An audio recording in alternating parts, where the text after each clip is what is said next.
Desde tiempos inmemoriales, el hombre ha utilizado el lenguaje simbólico para la representación de cuestiones trascendentes. Estos relatos, ubicados en un tiempo anterior al histórico, son hoy en día interpretados como meras fantasías o simples relatos de una civilización pasada, pero la realidad es que estos símbolos siguen operando en materia artística. Por eso hoy, en Prometeico, analizaremos más en detalle esta relación, pero adentrándonos en los mitologemas del infierno y del paraíso.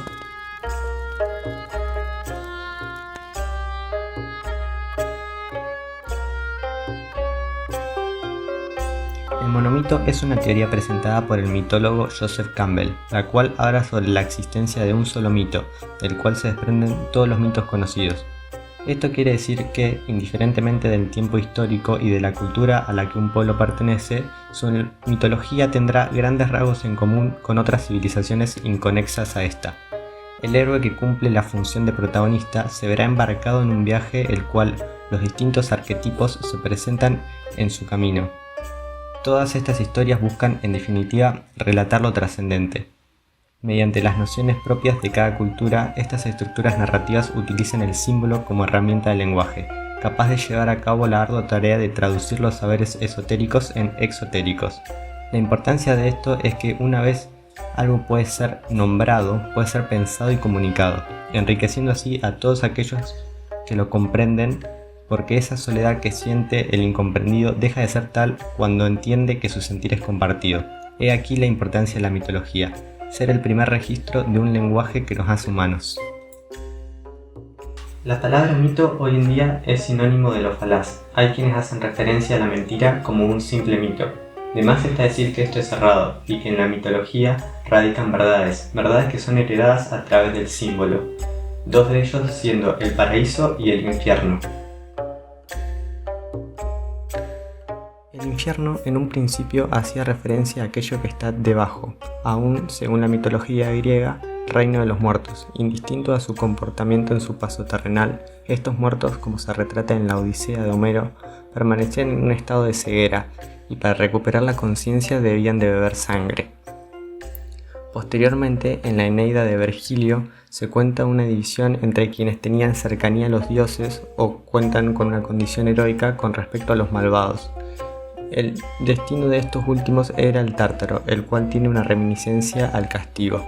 Los campos elíseos estaban reservados a los bienaventurados. Con las religiones se daría una distinción concreta entre el infierno y el paraíso, y de aquí nacen las concepciones actuales del infierno como un lugar no deseado, espantoso, de temperaturas extremadamente calientes o frías, caso contrario con el paraíso, generalmente asociado a jardines. Luego aparecería una instancia tercera para aquellos que necesitaban aún de purificación para entrar en el paraíso.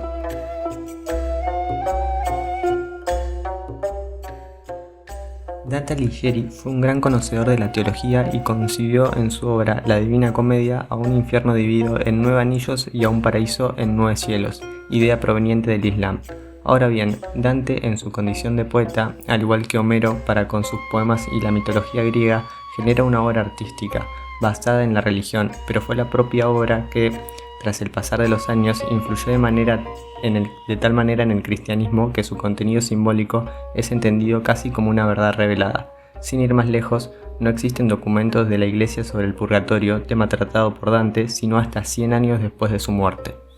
Y es que no es casualidad que dos poetas como lo fueron Dante y Homero sean quienes logren poner en palabras a través del lenguaje simbólico cuestiones tan trascendentes, lo que deja en evidencia la considerable cercanía entre la mitología y el arte.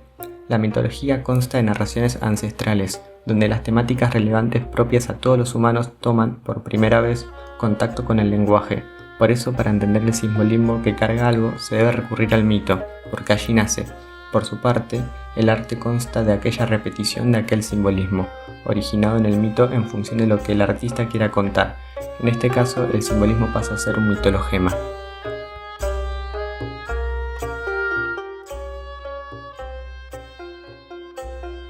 En la modernidad, como en cualquier etapa de la historia, los símbolos siguen siendo utilizados. El surgimiento del cine ha inaugurado toda una nueva forma de representarlos. La imagen en movimiento, acompañada posteriormente de la incorporación del sonido, ha dado lugar a muchas obras las cuales permiten ejemplificar muy bien cómo el hombre moderno vive. La película de 1946 llamada It's a Wonderful Life, dirigida por Frank Zappa, habla sobre un héroe el cual tiene que vencer los males de la modernidad que acechan su pueblo natal. Para ello debe renunciar a sus sueños individuales, pero un día, falto de esperanza, un ángel recurre a su ayuda en pos de ganarse sus alas. Esto hace referencia al paraíso y al purgatorio mencionado anteriormente. Veamos algunas escenas del film para entender un poco más de este simbolismo.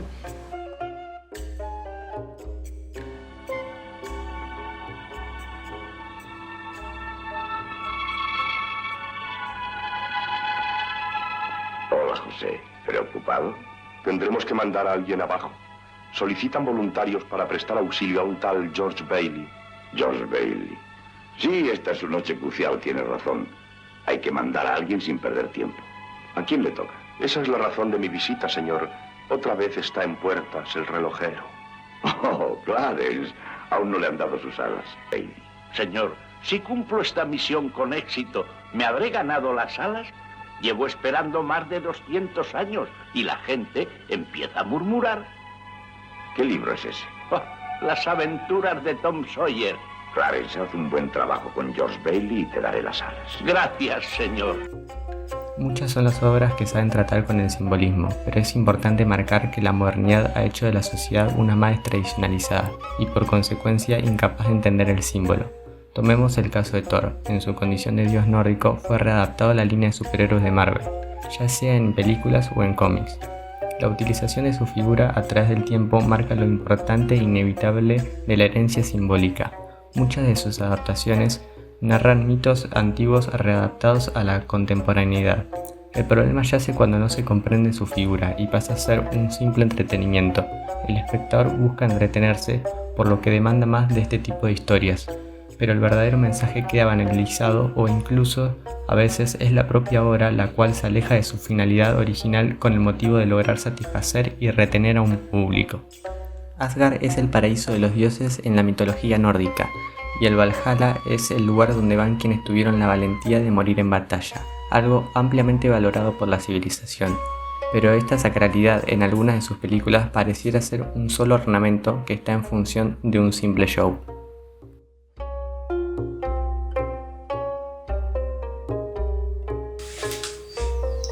Cuando no se comprenden las nociones simbólicas de lo tratado, el propio símbolo se banaliza. Esto es causado por una modernidad destradicionalizada. Por eso es importante reivindicar el símbolo y separar el arte y la mitología de un simple entretenimiento. Por supuesto que es válido mirar una película en pos de entretenerse y pasar el tiempo, algo que todos hacemos, pero hay que saber trazar la línea en diferenciar este entretenimiento entre una forma de lenguaje capaz de poner en palabras cuestiones trascendentes que antes se creerían innombrables.